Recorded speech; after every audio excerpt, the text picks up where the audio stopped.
میں نے ایک اتنا سا کارڈ دیکھا کسی کا، وہ ہمارے علاقے میں بھی آج کل پھیلے ہوئے ہیں، توحید کے نام سے انہوں نے مسجدیں کھولی ہوئی،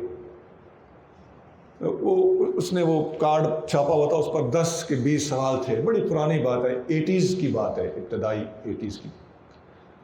تو اس میں لکھتا ہے کہ جی جب تم نبی پاک صلی اللہ علیہ وسلم کے روضہ پہ جاتے ہو، وہاں جا کے کوئی درخواست پیش کرتے ہو، تو تم میں سے کوئی اردو بولتا ہے، کوئی انگریزی بولتا ہے، کوئی پشتو بولتا ہے، کوئی سندھی بولتا ہے، کوئی عربی بولتا ہے، تو وہ حضور صلی اللہ علیہ وسلم سب کی زبانیں جانتے ہیں، اور نبی کریم صلی اللہ علیہ وسلم ایٹ اے ٹائم لاکھوں باتوں کو جواب دے سکتے ہیں۔ اب یہ المرء یقیس علی نفسی، ایک عربی کا مقولہ ہے کہ بندہ دوسروں کو بھی اپنے پہ قیاس کرتا ہے۔ مولانا روم علیہ رحمت نے ایک واقعہ لکھا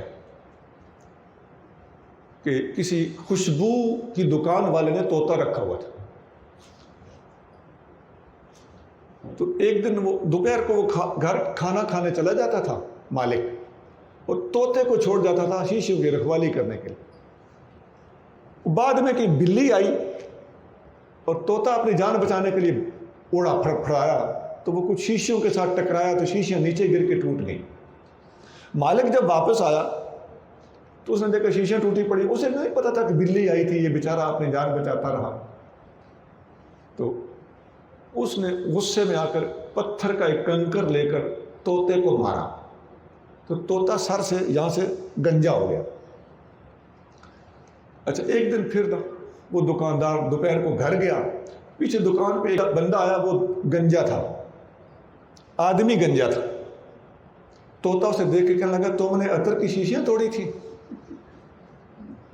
گنجے کو کہنے لگا، مطلب کیا؟ طوطے نے سمجھا کہ جو بھی گنجا ہو نا اس نے شیشیاں توڑی ہوتی ہیں۔ کیوں؟ طوطا اپنے پہ قیاس کر رہا تھا۔ تو یہ لوگ اپنے پہ قیاس کرتے ہیں، اللہ کے پیاروں کو۔ مولا فرماتے ہیں کار پاک کہاں راکیا، یہاں مولانا یہ واقعہ لکھا ہے، آخر میں یہ شعر فٹ کیا، کار پاک کہاں راکیا از خود مگیر، گرچہ آمد در نوشتن شیر شیر۔ پاکوں کی باتوں کو اپنے پہ قیاس نہ کرنا، لکھنے میں شیر اور شیر ایک جیسے ہوتے ہیں، دونوں میں زمین آسمان کا فرق ہے۔